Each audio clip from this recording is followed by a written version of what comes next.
नए साधक हैं तो नाम जप कर रहे हैं आपकी प्रेरणा से, फिर भी अगर गलत आचरण हो रहे हैं तो महाराज चिंता न करें, चिंता न करें।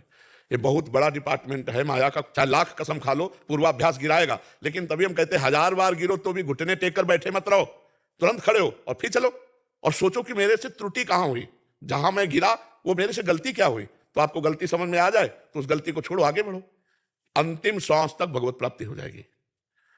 अजामिल बाल्यावस्था से धर्मात्मा पिता का पुत्र था और धर्म से चलता था। अपने पिता के लिए यज्ञ के लिए लकड़ी समिधा लेने के लिए जंगल गया तो वहां देखा एक पैसा से खरीद करके वैश्या के साथ व्यभिचार कर रहा था। तो बहुत गंदे ढंग से मदिरा आदि पान करके जो पैसे से, वो बार बार कोशिश की कि ना देखूं, लेकिन यह आकर्षण ऐसा है, देखते देखते इतना कामांध हो गया कि लकड़ी फेंक दी। अब वैश्या जब उस पुरुष से, वो तो पैसे की, तो फिर अपने पिता की संपत्ति पूरी दे दी, मतलब पूरा जीवन नरक बना लिया। वैश्या के ही यहां रहने लगा, वैश्या से ही पुत्र उत्पन्न हुए। ये तो कहो एक बार साधु मंडली आ गई तो उन्होंने कहा कि जो पुत्र हो तो नारायण नाम रख देना। तो भगवान की कृपा से पुत्र में आसक्ति हो गई और नारायण नारायण इधर आना, नारायण उधर जा, तो अंतिम समय भी उसी पुत्र को पुकार रहा था नारायण, और भगवान की प्राप्ति हो गई। तो ऐसा नहीं है कि ये माया कोई छोटी मोटी हस्ती है कि आज से आप सत्संग सुन लिया माया नहीं आएगी। अरे भैया, ऋषि मुनियों को भी भ्रष्ट करने की सामर्थ्य रखती है, बड़े बड़े औरों की तो बात जाने दो। इसलिए छोटे छोटे बच्चे अगर ये गिर जाते हैं तो कोई बात नहीं है, फिर आगे चलो, फिर आगे बढ़ो। कल एक छोटे साधक थे, वो कह रहे थे कि पहले प्रोत्साहित होके ये गलतियां स्वाभाविक हो जाती थी, आज पता लग रहा है कि ये गलती है महाराज। हाँ, मतलब इस सत्संग के कल असहनीय हो जाएगी, कल असहनीय हो जाएगी कि हो कैसे गई, जब असहनीय हो जाएगी तो छूट जाएगी। ये भी प्रोसेस है महाराज। हाँ बिल्कुल है, बिल्कुल है। इसके लिए जो चला है वही जान सकता, पढ़ा लिखा नहीं। पढ़ा लिखा तो कहेगा बिल्कुल नहीं होनी चाहिए, नहीं नरक की प्राप्ति होगी। नहीं, तुम अभी क्या जानते हो।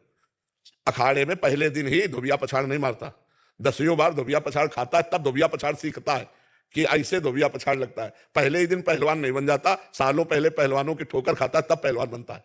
तो ऐसे ही परमार्थ में चलने पर सैकड़ों बार, अब जैसे अनुभवी संतों से क्यों मिला जाता है, क्योंकि उनका अनुभव है, इसलिए क्यों जानते हैं। ये खेल ऐसा है, हजारों बार गिरने हो सकता है, लेकिन गिरना सहज है, उठना कठिन है, और उठाना हमारा कार्य है और गिरना तुम्हारा कार्य है। हम बार बार उठाते रहेंगे, एक दिन तुम्हें पहुंचा देंगे श्री जी तक। अखाड़ा ना छोड़े बस। बस खास बात है कि लक्ष्मण रेखा ना छोड़े, लक्ष्मण रेखा के अंतर्गत। भैया बहुत बहुत विचित्र माया खेल लगे देना तो मिट्टी में मिला हुआ रखा, चाहे जितना बड़ा ऋषि मुनि कोई। नारद जी ने ऐसे कहा कि हम काम भी जाई तो चरित्र पढ़ के देख ले आप, बहुत विचित्र भगवान की माया है। इसलिए अतिशय प्रबल देव तो माया, छूटे राम करो जब दाया। तो लगा रहा है, करत करत अभ्यास के जड़मत होत सुजान, रस्सी आवत जात ही सिल पर होत निशान। जब पत्थर में निशान बन जाता है, हम बार बार परमार्थ में चलेंगे तो क्या यह अभ्यास हमारा नहीं बनेगा। जब यह अभ्यास बनेगा तो अभ्यास हम नष्ट कर देंगे, क्योंकि वो असत है, उसकी सत्ता नहीं है, और ये सत है, इसकी सत्ता है। ना सतो विद्यते भाव, ना भाव विद्यते सत्ता। इसलिए साधक को प्रोत्साहन देना चाहिए,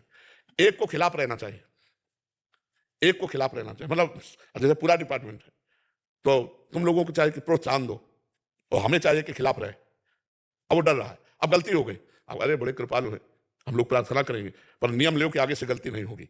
ऐसे चला जाता है, क्योंकि हमें पता है संसार से आया हुआ साधक इकट्ठे सिद्ध थोड़ी हो जाएगा, उससे गलतियां होंगी, उन गलतियों का अनुभव ही वो आगे चलकर महात्मा बनेगा। तो इसलिए गिरने वाला ही उठ करके चल सकता है। जैसे अब हम लोग मान लो किसी को दंड भी देते हैं तो बाहर से कड़वा व्यवहार करेंगे और अंदर से प्रभु से प्रार्थना करेंगे कि इसकी बुद्धि को सद्बुद्धि दो, इसके प्रभु कैसा भी जीव है आपकी शरण में आया है, अगर आप इसे ठुकरा दोगे तो फिर जगह कहां रह जाएगी। अच्छे अच्छे को तो सब रखते हैं, बुरों को संभालो तब तो आप महान हो। जो कहते हैं आप लोगों का तो दंडित करना आशीर्वाद है गृहस्थी के लिए, जो सुना है तो आप लोग। हाँ पर ये तो कुछ कहेंगे तो हम लोग का उद्धार है, गृहस्थी का उद्धार है, और ये पक्का है। हाँ इसमें तो पक्का है, क्योंकि उसके पाप नष्ट होंगे और उसका जीवन उत्थान को जाएगा। इसमें क्या होता है, संतों की एक दृष्टि होती है, चाहे वो प्यार से देखे या चाहे क्रोध से देखे। मुनिन का क्रोधो मुक्ति दातार, अगर ऋषि मुनि नाराज हो जाए तो फिर उसके पापों का नाश हो जाता है, ये पक्का हो जाता है। क्योंकि जैसे देखो ये नगरीव देव गंगा आकाश गंगा में ये नंगे नहा रहे थे और शराब पिए हुए थे और अप्सराएं थी। जेही देवर्षि, भागवत में लिखा, जेही देवर्षि नारद आए तो अप्सराएं तो डरकर कपड़े पहन लिए और प्रणाम करके साइड हो गए। और वो कुबेर के पुत्र, धनाध्यक्ष कुबेर के पुत्र, त्रिभुवनपति कुबेर के पुत्र, और वो घमंड में, नारद जी ने कहा तुम देवता होकर और गंगा में निर्वस्त्र और मदिरा पान किए हुए, तुम्हारे को अब ठीक करना पड़ेगा। जाओ मैं श्राप देता हूं, वृक्ष योनि को प्राप्त हो। नारद जी का श्राप। अब उनका नशा उतरा, जब वृक्ष योनि की बात सुनी तो चरणों में आके गिरे, महाराज कृपा कर दो, हम लोगों से तो गलती होती रहेगी, यदि आप महात्मा लोग हम पर कृपा न करेंगे तो हमारी दुर्गति हो जाएगी। तो उनका जाओ, साप तो दिया, वृक्ष बनोगे पक्का, पर नंद बाबा के दरवाजे के बलोगे, यमलार्जुन रूप में, तो भगवान श्री कृष्ण के द्वारा तुम्हारा उद्धार होगा। तो जब मैया ने एक दिन देखा कि लाला बड़ा उपद्रव कर रहा है, सब माठ फोड़ दिए, माखन फैला दिया, तो कहा आज इसको बांधेंगी। तो उखल में बांध दिया। भगवान उसी उखल को घसीटते हुए गए और यमलार्जुन के बीच में फंसाया और उखाड़ा, तो यमलार्जुन से दिव्य देव पुरुष प्रकट हो गए, ये नलकुबर मणिग्रीव। तो भगवान का साक्षात्कार हुआ। उस समय कह रहे हैं देव ऋषि नारद जी का श्राप आज हमारे लिए वरदान बन गया, क्योंकि जिन भगवान का दर्शन बड़े बड़े ऋषि मुनियों के लिए दुर्लभ है, वो भगवान का दर्शन और स्पर्श और संभाषण प्राप्त हुआ। तो ऋषि मुनियों का क्रोध भी परम मंगलदायक होता है। जी। राजेश कुमार शर्मा जी, पंजाब जालंधर से। जय जय श्री राम। महाराज जी, आपके चरणों में कोटि कोटि प्रणाम। महाराज जी, क्या आध्यात्मिक साक्षात्कार तभी होता है जब मन दुनिया के सभी विषय वस्तु से हट जाता है, या फिर दुनियादारी के साथ भी हम आध्यात्मिक साक्षात्कार कर सकते हैं? कृपया इस पर प्रकाश करें महाराज जी। दुनियादारी को अध्यात्म में बदलना पड़ेगा। हमारी दृष्टि यदि दुनियादारी की है तो कभी अध्यात्म का साक्षात्कार नहीं हो सकता। दुनियादारी को अध्यात्म दृष्टि से देखना होगा। यहां ना दुनिया है ना कोई दारी है, केवल परब्रह्म परमात्मा अपने आप से अपने आप में खेल रहा है। अध्यात्म दृष्टि है सर्वम खलमिदम ब्रह्म ने नानास्ति किंचन, केवल एकमात्र परमात्मा ही। हम अपने आप को भूल गए हैं, हम भी वही स्वरूप हैं, पर हम देह भाव को प्राप्त होकर अपने को पुरुष मान रहे, अपने को स्त्री मान रहे, गुण भाव से अपने को अच्छा मान रहे, दोष भाव से बुरा मान रहे हैं। ना कोई अच्छा है, ना कोई बुरा है, ना कोई उत्तम है, ना कोई अधम है। वही एक परमात्म स्वरूप है। यह अध्यात्म दृष्टि ये सबको प्राप्त नहीं है। जिस दिन अध्यात्म दृष्टि प्राप्त होगी तब आप परमात्मा का साक्षात्कार कर पाएंगे। है तो सर्वत्र है, जैसे दूध में सर्वत्र घी है, पूरी पका दो नहीं पकेगी, और है उसमें घी। अब प्रक्रिया है उसकी, अब उसको दही जमाओ, मंथन करो, मक्खन निकालो, फिर देखो घी निकल आया। दूध में ही घी है, पर आप पूरी नहीं पका सकते, और प्रक्रिया से निकालो तो आप पका सकते हो। ऐसे ही सब में परमात्मा है, पर आप देख नहीं सकते। साधना करो, साधना रूपी प्रक्रिया करो, तो आपको अध्यात्म दृष्टि प्राप्त होगी। तो जैसे दूध के बूंद बूंद में घी है, ऐसे ही कण कण में परमात्मा है। मेहंदी का पेड़ देखा है आपने? मेहंदी के पत्ते में, मेहंदी के पेड़ में कहीं लालिमा नहीं है, और उसकी प्रक्रिया है मेहंदी को पीसो, पीस के हाथ में लगाओ, आधा घंटा बाद देखो तो जिस आकार में आपने रखा था वो सब लाल हो जाएगा। ऐसे ही सब में परमात्मा है, पर बिना साधना के परमात्मा तत्व का अनुभव नहीं होता। अब दुनियादारी में फंसे रहोगे तो परमात्मा तत्व का अनुभव किस मन से करोगे? तो फिर बोले क्या हम बाबा जी बन जाएं? तो क्या बाबा जी बनने से भगवत प्राप्ति हो जाएगी? क्या दृष्टि बदलनी है। जैसे कई बार हम बहुत सरल भाषा में कहते हैं, अपनी पत्नी है, उसमें भगवान है कि नहीं है हमें बता दो। भगवान है ना, तो क्या भगवान मान के प्रेम करते हो या पत्नी मान के प्रेम करते हो? अंदर से देखो। हमारा पति पत्नी का रोल है, पर पावर भगवान है। क्या ऐसा कभी चिंतन करते हो कि मेरी पत्नी में भगवान है, इस रूप में मेरे लाडले प्रभु आकर हमें प्यार कर रहे हैं? पुत्र में भगवान है, माता पिता में भगवान है, समाज में भगवान है, नौकर में भगवान है, मालिक में भगवान है। ये आध्यात्मिक दृष्टि। व्यवहार हमको वही करना है। पुत्र के पैर नहीं छुएंगे, आशीर्वाद देंगे, उसे प्यार करेंगे, पर भाव यही रहेगा कि मेरे भगवान इस रूपों में है। बिना भाव के भगवत प्राप्ति नहीं होती।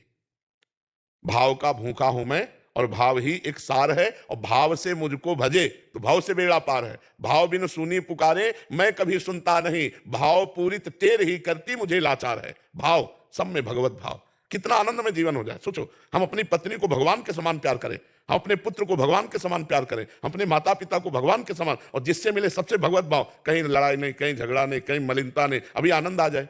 तो दुनियादारी वाली दृष्टि से भगवत प्राप्ति नहीं होगी, यहां से भगवत प्राप्ति हो जाएगी। इसी को भगवत भाव में लाना है। समझ पा रहे आप?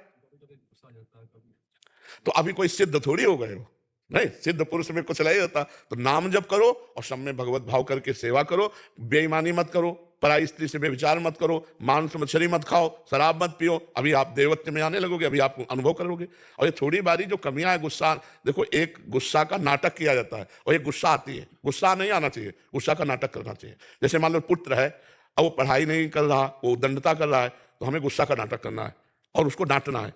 लेकिन अंदर से हम गुस्सा नहीं, बाहर से गुस्सा। नाटक कैसे किया जाता है? पूरा वैसे किया जाता है, लेकिन वो अंदर से नहीं होता।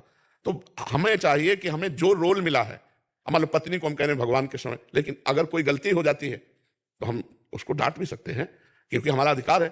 तुमसे कोई गलती हो जाती है तो वो भी तुमको डांट सकती है, क्योंकि बराबर मित्रवत है, नहीं बराबर सम, बराबर हाथ में पानी ग्रहण किया गया। तो आपसे गलती हो, आपको भी क्षमा मांगना चाहिए।